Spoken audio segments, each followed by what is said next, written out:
Hello जी, मैं बासित शहबाज हूँ और आप मेरा यूट्यूब चैनल देख रहे हैं। आज की वीडियो बनाने का मकसद एक ऐसे वाक़ये पे बात करना था जो हम बेशतर औकात में आपके साथ ये बात करते रहते हैं।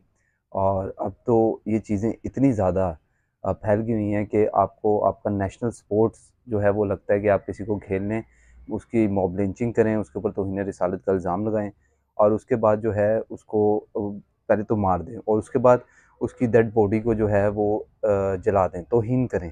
क्योंकि ह्यूमैनिटी या फिर रिलीजियस वे से किसी भी तरीके से आप इसको जस्टिफ़ाई नहीं कर सकते हैं।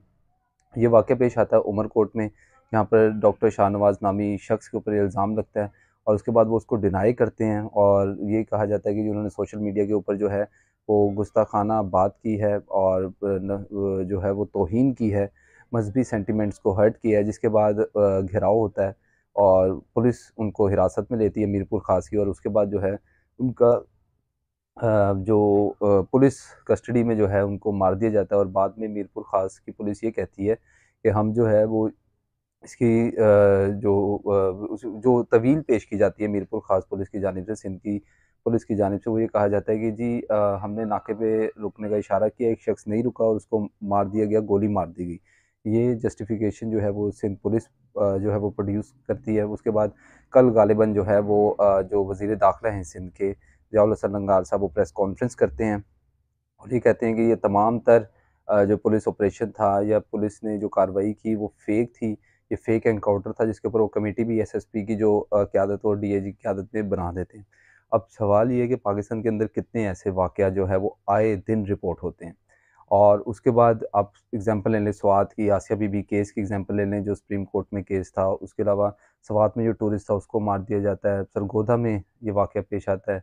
उसके अलावा जो श्रीलंकन मैनेजर था उसको मार दिया जाता है। तो ये तमगे आए रोज़ हर महीने 2-4 दफ़ा हमारे सर पे सजते हैं और बीबीसी ने इसके ऊपर पूरी स्टोरी कोट की है, अगर आप वो जाके देखें और इतनी शेमफुल एक्ट है जिसके ऊपर बात करना जो है आप या यहाँ पे बात पहले तो है आप नहीं कर सकते। बात करेंगे तो आपके ऊपर भी तौहीन रिसालत 295C जो है वो आर्टिकल सीधा-सीधा एडजस्ट होगा और आपको कानून के अंदर ये गुंजाइश, जब रियासत के अंदर ये गुंजाइश हमारे मर्द मोमिन जो मर्द हक जनाब ज़ियाउल हक साहब ने जिन्होंने बेड़ा गर्क किया इस कौम का, इनिशियली तो शुरू से चलता आ रहा है लेकिन उन्होंने जितना बड़ा किरदार अदा किया इन तमाम चीज़ों में, तो उसमें तो गुंजाइश ही बचती नहीं है। फिर अगर सवाल यहाँ पे उठता है कि डॉक्टर शाहनवाज़ ने तौहीन की थी, जिसको वो डिनाई भी करते रहे और कहते रहे कि फ़ेसबुक अकाउंट तक मेरी जो है वो एक्सेस मौजूद नहीं है। अगर उन्होंने तौहीन की भी, तो उसके बाद कानून हरकत में आता, अदालतें हरकत में आती, केस चलता, उसके बाद जो फ़ैसला आता, उसके ऊपर चीज़ें बात की जा सकती थी, लीगल चीज़ों के ऊपर जो है वो बात की जा सकती। लेकिन हुआ क्या कि वही जो मेंटालिटी है, मुझे सादत हसन मंटो साहब की एक बात याद आती है कि अगर आप मेरे अफ़साने बर्दाश्त नहीं कर सकते तो ये समझिए कि ना ज़माना ही नाकाबिले बर्दाश्त है। तो वही चीज़ें आज भी हैं, अगर आप लोगों के एक्ट बर्दाश्त नहीं कर सकते तो ये समझिए ये ज़माना ही नाकाबिले बर्दाश्त है, सोसाइटी ही नाकाबिले बर्दाश्त है। क्योंकि ये एक्ट लोगों के डिफ़ाइन करते हैं एज़ अ नेशन हम लोगों को और ये एक्ट किसी एक जमात का नहीं है, टीएलपी के नहीं, ये सेंटिमेंट हर दूसरे बंदे के हैं। क्योंकि कानून भी यही जो बनाया गया वो भी यही बनाया गया कि जला दो, मार दो, गुंजाइश ही नहीं है।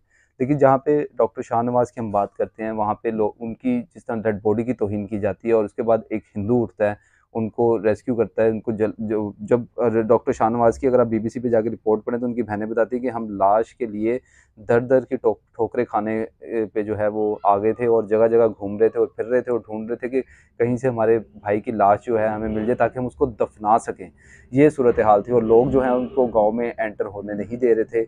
और उसके बाद प्रेमू कोहली नामी एक शख्स था, वो जाके उनको रेस्क्यू करता है, उनकी लाश को, जो बकिया होती हैं, उनकी लाश की बकाया जात होती हैं, उनको एक मज़हबी अकीदे से जो है वो बरिड कर दिया जाता है, दफ़ना दिया जाता है। इतनी ब्रूटली म्यूटिलेट किया जाता है चीज़ों को कि आप अंदाज़ा नहीं लगा सकते। यानी जस्टिफ़िकेशन क्या है, ह्यूमन वे से अगर आप देखें कि किसी की लाश को जो है वो जला देना एक इल्ज़ाम के ऊपर जो किसी तरह से प्रूफ नहीं है। तो ये मेंटालिटी जो हमारे जनाब बनाई हुई जमात थी एक टीएलपी, उनके दिमागों से थ्रू लोगों के दिमागों में मज़ीद एक्ज़ैजरेट कर गई और उसके बाद आप ये देखिए कि अगर आप टीएलपी का वजूद देख लें और उसके बाद हमारे मौलवी हज़रात का किरदार देख लें। आज एक मौलवी हज़रात हैं डॉक्टर तारिक मसूद साहब, उनको भी माफ़ियों की और तावीलों की ज़रूरत पड़ी है कि भाई मैंने कोई तौहीन रिसालत नहीं की। और यही वो मौलवी थे जो कहते थे कि 295C कानून में तो तफ़सील की, तावील की या फिर वज़ाहत की या माफ़ी की कोई गुंजाइश ही नहीं होनी चाहिए। जबकि दूसरे साहब जो हमारे गांधी साहब हैं, जिनको एक मॉडर्न इस्लामिक वे से देखा जाता है, लोग उनको सुनते हैं, वो ये कहते हैं कि यार कम से कम इस गुंजाइश में आपने एक्सप्लेनेशन तो दो अगले को कि यार अब मैं ये कहना चाहता था, उसकी बात गलत वे से पहुंच गई। तो ये तमाम चीज़ें जो हैं, जिस तरह सिंध में हुआ, जो चीज़ें हुई, उसके बाद सिंध हुकूमत जो है वो हरकत में आई और सिर्फ एक वज़ीर दाखिला के प्रेस कॉन्फ्रेंस करते हैं, ज़िम्मेदारी सीएम साहब भी जो है वो नहीं लेते हैं।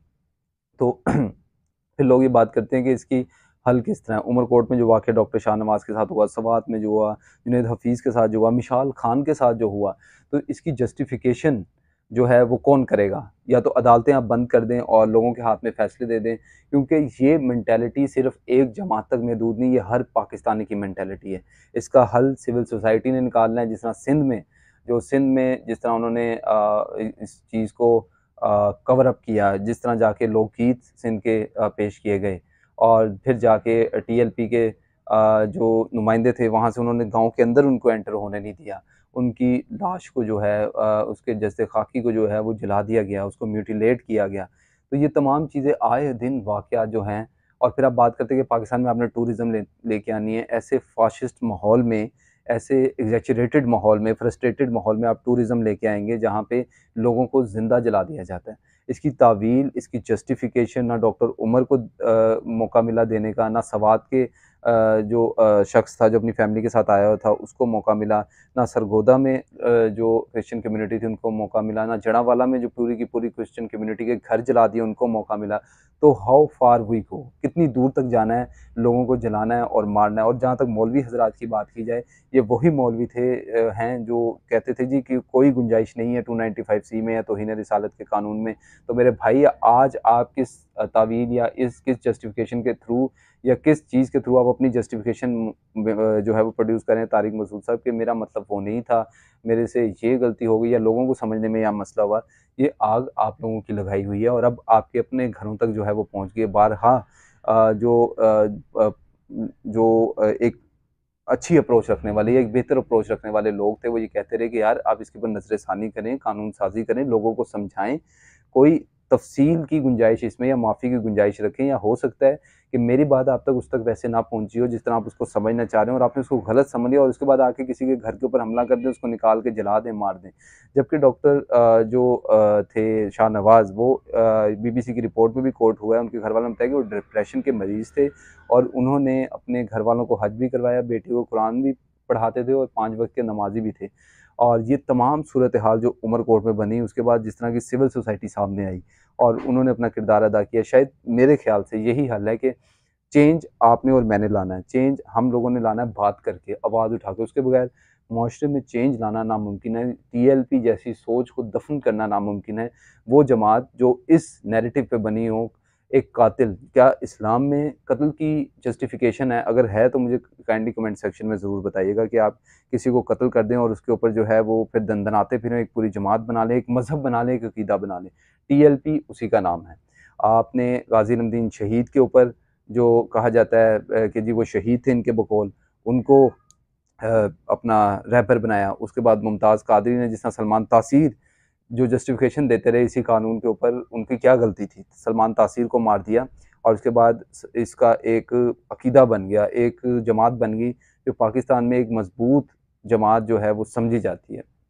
तो इसके ऊपर ना सिर्फ हुकूमत एक्शन में आएगी, तमाम चीज़ें, तमाम पहलुओं के ऊपर हुकूमत आपको फ़ेल होती नज़र आती है। हुकूमत के पास कोई लॉ एंड ऑर्डर की सूरत हाल नहीं है। पाकिस्तान के किसी बड़े सूबे में देख लें आप पंजाब की बात कर लें, आप बात कर लें सिंध की, आप बात कर लें बलूचिस्तान की, आप बात कर लें केपी की, तमाम जगहों पे वाक़यात होते हैं और हुकूमत बेबस नज़र आती है। पुलिस वाले खुद जाके, जैसे आप बलूचिस्तान की मिसाल ले लें, क्वेटा के अंदर बलूचिस्तान ब पुलिस वाले खुद जाके जो है एक लाला नामी शख्स को जो है वो मार देते हैं, जो डिनायल होता है प्रॉफिट मोहम्मद का। उसको कोर्ट के अंदर ट्रायल चल रहा है, चीज़ें कोर्ट के अंदर जानी है, पुलिस कस्टडी में उसको मार दिया जाता है और उसके बाद हार पहनाए जाते हैं लोगों की जानिब से और इसको जस्टिफाई किया जाता है कि आपने जो है एक इंसान को मारा है। जबकि इस्लाम में अगर इसकी कोई गुंजाइश है तो काइंडली मुझे इसके ऊपर ज़रूर बताइएगा। मेरे ख्याल में और जितना मैंने पढ़ा है, इस चीज़ की कोई गुंजाइश नहीं कि आप किसी का कत्ल कर दें और उसके बाद जो है वो तावीलें देते फिरें और एक नेशनल हीरो के तौर के ऊपर जो है वो रिप्रेजेंट हो। दूसरी तरफ अगर हम पॉलिटिशियंस की बात करें, पॉलिटिशियंस भी इन चीज़ों के ऊपर किस तरह मज़हब कार्ड का इस्तेमाल करते हैं। हम मिसाल ले लें इमरान खान साहब की, उनकी क्लिप एक वायरल हुआ था जिसमें वो कह रहे थे थोड़ा-सा इस्लामी टच तो दे दें। उसके बाद आप बात करें शहबाज शरीफ साहब की, नून लीग की, मज़हब कार्ड हर जगह मज़हबी जमातें मज़हब कार्ड इस्तेमाल करती हैं। इतने-इतने बड़े मौलाना जलसे करते हैं ला के लोगों को। वो कहाँ के लोग होते हैं? वो मदरसे के लोग होते हैं, छोटे बच्चे होते हैं। तो जिस मुल्क में आप तालीमी निज़ाम को स्ट्रॉन्ग नहीं करेंगे, वहाँ लोग मदरसों का रुख करेंगे और फिर ऐसे ही बंद ज़हन पैदा होंगे जो लोगों को नोचेंगे, म्यूटिलेट करेंगे, मॉब लिंचिंग करेंगे, इल्ज़ाम लगा के जो ज़ाती फ़ायदे जो हैं वो हासिल करेंगे। शुक्रिया।